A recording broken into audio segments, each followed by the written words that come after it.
A friend of the Bros attended Davos this year, so what you're about to listen to is from behind the scenes. Normally, this is the kind of noise you could ignore, but like it or not, Davos is a mirror. It shows how global decision makers are framing AI, what they're worried about, and what they are quietly positioning for. This year, the message was messy, conflicted, and very revealing. But before we dig in, did you know 40% of you listening aren't following us? Come on, mates, hit that follow button and collect our episodes on pods.media. Your support means a lot. You know, it's interesting you use that mirror analogy, because usually when we think of Davos, we picture this unified front. The global elite all on the same page. Exactly. In their snow boots, agreeing on the state of the world. But this year, that mirror was cracked, wasn't it? It was shattered. It really was. We've got these notes from our source who's literally in the rooms, and the picture they paint it's almost schizophrenic. It felt like two totally different events happening on the same mountain. That's the perfect way to put it. And I think our mission for this deep dive is to unpack that contradiction. We're calling it the Davos AI paradox. Okay, so set the scene for us. What are these two realities? Well, on one side, you have the tech optimists. These are the builders, the hyperscalers, the CEOs. For them, AI is the new gold rush, and they're sprinting. Business has never been better. Exactly. But then on the other side of the mountain, you've got this deep institutional anxiety. That's the policymakers, the unions, the economists. They aren't looking at the gold. They're staring over the edge of a cliff. And then there's a third layer. Right. Beneath all the public speeches, something else was going on. The power moves. Yeah. That's what was happening in the private dinners behind closed doors. And that's where the real story is. The public speeches were one thing, but the private maneuvering tells a very different story about who's actually trying to grab the steering wheel. Okay, so let's start with the people who are pushing the accelerator. The tech optimists, the builders. The source notes say the vibe from this camp wasn't just confident, it was dominant. Dominant is the word. And the main character in this story was definitely Jensen Huang, the CEO of NVIDIA. The man in the leather jacket. Can't miss him. You really can't. But what he was saying was fascinating. He wasn't talking about AI as, a software revolution. Not really. He dropped this one phrase that I think most people missed the weight of. He called it the largest infrastructure build-out in human history. Let's just pause on that. Infrastructure build-out. That's physical stuff. That's highways, dams, the power grid, not just code floating in the cloud. That is exactly the point he was making. We think of AI as this abstract thing, right? It's in the cloud. But Huang is trying to completely reframe that. He's saying, no, this is heavy industry. It's physical. It's a huge mobilization of copper, of concrete, of electricity, and silicon. So he's taking it from a software update and making it an industrial revolution. Correct. And that changes everything, because then you're not just looking for software engineers. Huang made this really specific point about job creation that I think would surprise a lot of people. Yeah, this part of the notes jumped out at me. You'd think the head of NVIDIA would be hyping up coding jobs, but that's not what he was talking about. He was talking about the trades. He was talking about electricians, technicians, the people who install industrial cooling systems. His point was, if you're going to triple the world's data center capacity in 5 years, you can't do that with Python scripts. You need people, actual human hands, to wire the buildings. That's such an interesting reversal. We've spent a decade telling everyone to learn to code, and the guy building the AI future is saying, actually, we need someone who can fix the AC. In the short term, absolutely. The robots need houses, and humans still have to build them. And it wasn't just NVIDIA. The notes say other tech giants like Cisco and IBM were all singing from the same hymn sheet. Right. Cisco was talking about the compression of time, wasn't it? Yeah. Things that used to be impossible or would take years of R&D are now getting done in a matter of weeks. Which is fantastic if you're a shareholder. Yeah. But if you're trying to keep up or regulate this stuff, that kind of speed is just terrifying. It creates a winner-take-all dynamic almost immediately. And then IBM took it even further. They basically said the playground phase is over. Last year was about experimenting, writing poems with AI. Having fun with it. Yeah. Now, IBM is saying it is purely about ROI, return on investment. Which is just corporate language for, we're done playing, now we're automating processes and cutting costs. Exactly. Not just summarizing emails. We're talking automating entire supply chains, customer service departments, HR functions, real business processes. There was a great little detail in the notes from TechCrunch about the physical presence at Davos. Usually the main promenade is lined with banks and consulting firms. Always, but not this year. This year was a visual takeover by big tech. They bought out the storefronts, the lounges. It was so clear who had the capital and the momentum. They didn't just win the argument on the panels. They basically bought the venue. So if you had to boil down the message from the builders into one sentence, what would it be? I mean, it's pretty blunt. The upside is here. Catch up or fall behind. The train has left the station. Okay, so that's the sunny, profitable side of the mountain. But let's go over to, as the source put it, the other side of the mountain. Because the mood there was, let's just say, a lot less relaxed. Not relaxed at all. This is where the institutional anxiety was really palpable. While the CEOs were celebrating efficiency, the policymakers and unions were looking at the data and seeing a storm. The IMF, the International Monetary Fund, they really didn't pull any punches. They used a metaphor that was, frankly, pretty disturbing. A tsunami hitting labor markets. A tsunami, not a wave, not a shift. A tsunami. That implies total destruction, something you can't escape. Force you can't control. And they backed it up with a number that should make everybody pause. They estimate that up to 60% of jobs in advanced economies are exposed to AI. 60%. Now, we have to be clear on the language there. Exposed doesn't automatically mean fired, right? It doesn't. And that's a crucial distinction. It just means AI can perform a significant portion of your daily tasks. In the best case, that makes you super productive. You become centaur, half human, half AI. The optimistic view. But the unions, they weren't buying that optimistic view. And you can see why. I mean, history's on their side. It is. The union leaders were pointing out that historically, when a company talks about a productivity gain, it usually just means fewer workers. If one person can do the work of 5, you don't keep the other 4 around out of kindness. Right.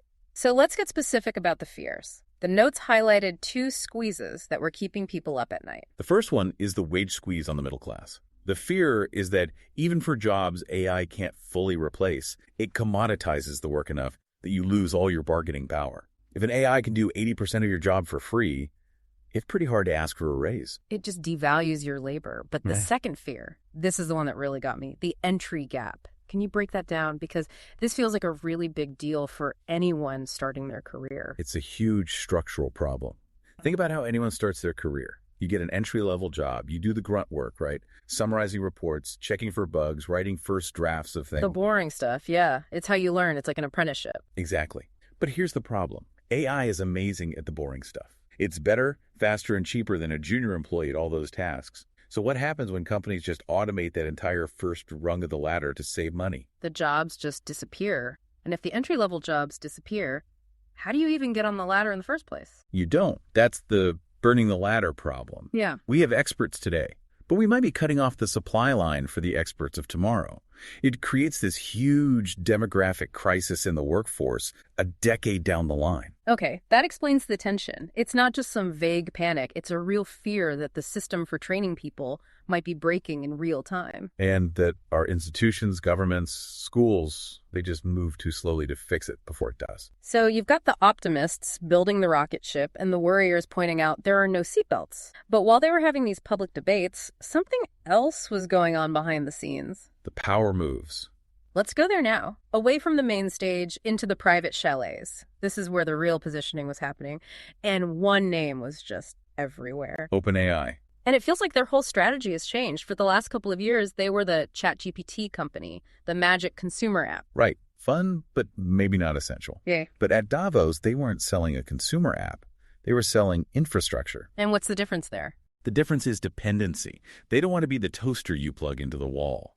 They want to be the electricity running the entire house. They're positioning themselves as critical, indispensable infrastructure for enterprise. And they had the numbers to prove it. The source mentioned 2 huge stats that were dropped in these private meetings. The first was from their CFO, who said enterprise business will make up about half their total business by the end of this year. That's a massive, massive shift away from the $20 a month consumer model. And the second one came from Sam Altman himself. He said they'd hit over $1 billion in new annual recurring revenue from the API alone. And we should probably explain why that API part is so important. Yeah, please do. Why is API revenue so different from just selling subscriptions? So API just means other companies are plugging OpenAI's brain directly into their own software. It means a bank is building its fraud detection on top of OpenAI. A hospital is building its patient management system on top of OpenAI. They're becoming the new operating system. You can cancel your personal ChatGPT subscription anytime, but if you're a bank and your whole fraud system is built on their API... You're locked in. You can't leave. That is the power move. It's the shift from being a cool new tool to being the foundational layer of the economy. And when you see that, you really get why the worriers are so anxious. This isn't theoretical. It's being baked into the P&L statements of the world's biggest companies as we speak. Exactly. The train isn't just leaving the station, it's taking the whole station with it. So, okay, let's try to pull all this together. You have the builders sprinting, the institutions sweating, OpenAI rewiring the whole system. If you were just a person in the middle of this, what's the actual vibe? The source called it the messy middle. And honestly, it sounds chaotic. Was there any consensus at all? Did anyone agree on anything? Just one thing, really. The one consensus is that no one thinks this can be stopped.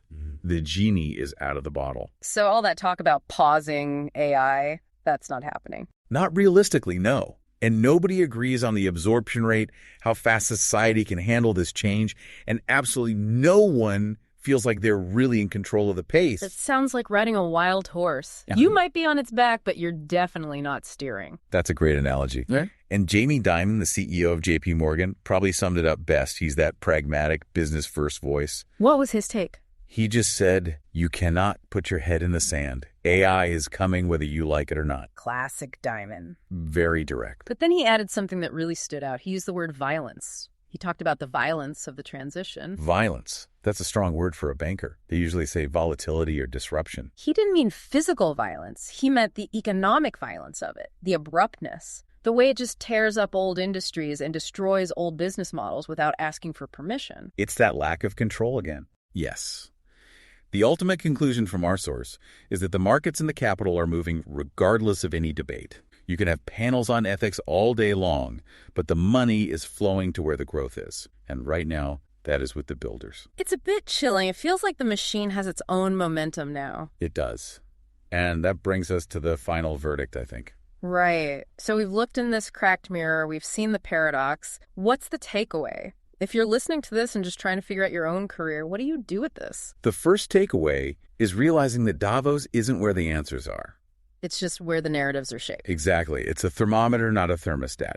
It tells you the temperature, but it doesn't control the heat. And the real signal this here is that the tools are here, adoption is speeding up, and our institutions are merely reacting, not leading. Reacting, not leading. That's the phrase that really sticks with me. It should, because for you, for the listener, that is everything. Because you can't wait for the government or your company to figure it out for you? You can't. If they're reacting, they're already behind. It means the safety nets, the regulations, the new training programs, they might not be ready in time for when this wave hits your industry. So you have to be your own safety net. You do. You have to understand that the upside the builders are talking about is real, but the squeeze, the warrior's fear, is also real. You have to be the one using the tools, not the one being replaced by them. So the message is, ignore the noise, but pay very close attention to the signal. Understand the context, then go build something, adapt, and just stay ahead of it, because that wave is already breaking. It really is. And before we go, I want to leave you with one final thought to chew on. We talked about that entry gap, the idea that the bottom rungs of the career ladder are being automated away. The burning ladder. Right.